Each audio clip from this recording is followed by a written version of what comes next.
Ahora que todos somos opinólogos ilustrados, podría ser un buen momento para regresar a los libros que significaron algo en nuestra vida. Entonces, en este momento quisiera referirme a un autor francés que nació en el siglo XIX y murió a principios de este siglo. Me refiero a Marcel Schwoff, que tiene varios libros que a mí me han sido muy significativos. Aquí tenemos El Rey de la Máscara de Oro, que es un libro que, por cierto, me recomendó mi madre, y es un extraordinario libro acerca de la crueldad. La Estrella de Madera, con un prólogo de José Emilio Pacheco, editado por Verdealago. Este libro, que es muy importante en la historia de la literatura porque es Las vidas imaginarias. Es un conjunto de biografías ficticias. Borges dijo que lo inspiraron mucho para escribir la historia universal de la infamia y en general pues todo el género de la ucronía, ¿no? Que es un género bastante interesante. Por aquí debo tener algún otro clásico de la ucronía.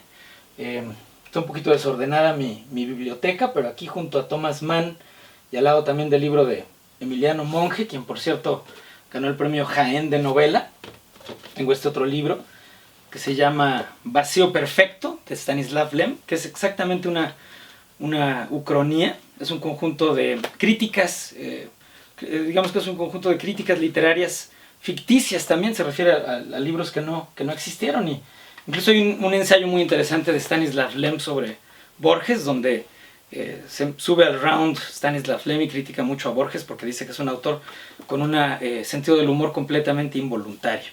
Pero bueno, finalmente llegó al libro que me interesaba platicar, que es La Cruzada de los Niños.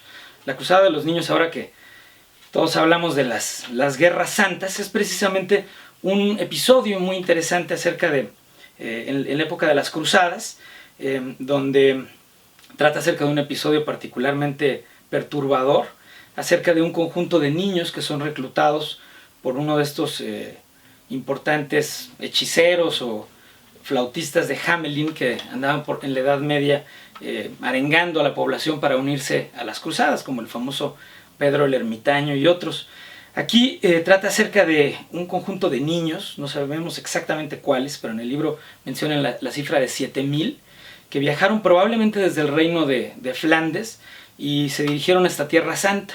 El libro está, además, en cuanto a su estructura literaria, es muy interesante porque son solamente pequeños relatos que están a la mitad del camino entre la prosa poética y la narrativa, y van dando diferentes puntos de vista, todos ellos en primera persona.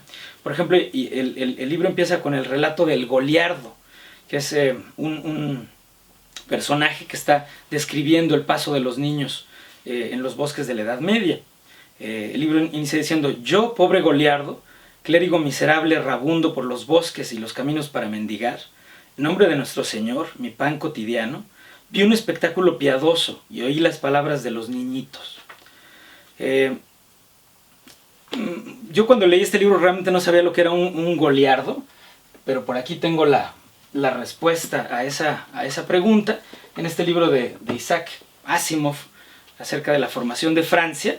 Encontré una página muy interesante, es la página 104, por cierto, como pueden ustedes ver, aquí todo el libro está lleno de marcas, y en la página 104 precisamente dice que los alegres estudiantes de las universidades en crecimiento aliviaban sus horas de estudio serio, por ejemplo, escribiendo versos festivos, satíricos y a menudo libidinosos, en los que elogiaban el vino y a las mujeres y se burlaban del clero.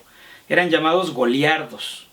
Entonces los goliardos son esos estudiantes universitarios que, pues, para aliviar un poco la presión en aquella época en la Universidad de París, en tiempos de cruzadas, pues hacían estas bromas, parodias y versos satíricos, ¿no?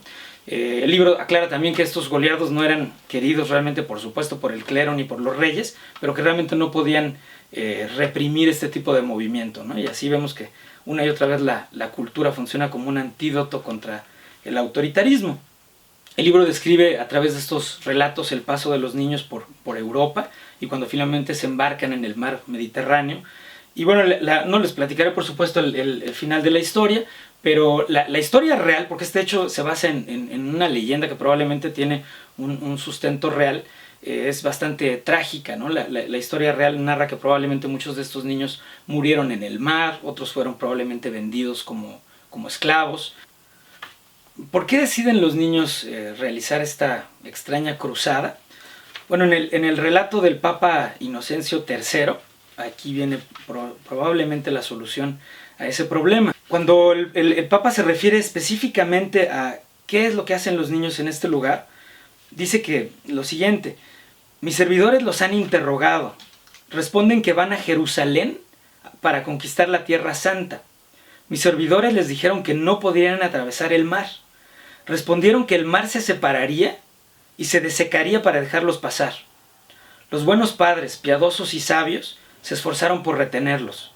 Rompieron durante la noche los cerrojos y franquearon las murallas. Muchos son hijos de nobles y de cortesanas. Es lamentable. Señor, todos estos inocentes serán entregados al naufragio y a los adoradores de Mahoma. Veo que el soldán de Bagdad los acecha en su palacio. Tiemblo al pensar que los marineros se apoderen de sus cuerpos para venderlos. Nació en el seno de una familia judía muy acomodada. Su padre escribió una obra de teatro con Julio Verne y él tenía mucha pasión por los viajes, siguiendo un poco el rastro de Robert Louis Stevenson, que era uno de sus autores favoritos. Viajó a la Polinesia, donde Stevenson acababa de morir, y regresó, y muy poco tiempo después él murió de gripa a los 37 años, y se encuentra en el cementerio de Montparnasse, como muchos otros autores latinoamericanos. Ahí sabemos muy bien que está Julio Cortázar, que el propio Carlos Fuentes se encuentra ahí, pero hay otros grandes autores como Tristan Tzara, Samuel Beckett, e incluso la horrible presencia de Porfirio Díaz se encuentra también en ese cementerio.